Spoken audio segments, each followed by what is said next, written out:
شايفة شغلك كويس يا وداد. يا صبر أيوب، اللهم إني صايمة. ليمها يا أيوب، ده احنا في شهر الخير، وخليها تعدي على خير يا أخويا.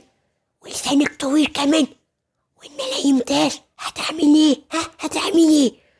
لا إله إلا الله يا راجل، اتهد وهات لك هو أنت داخل تقول شكل للبيع يا شر شطار؟ أنا لولايا إني صايمة كنت عرفت أرد عليك، إنما لساني مش مطوعني. ولا هيتهبل منك حاجة، ولا هيتهبل منك حاجة، ست شرانية هيتهبل منها إيه يعني؟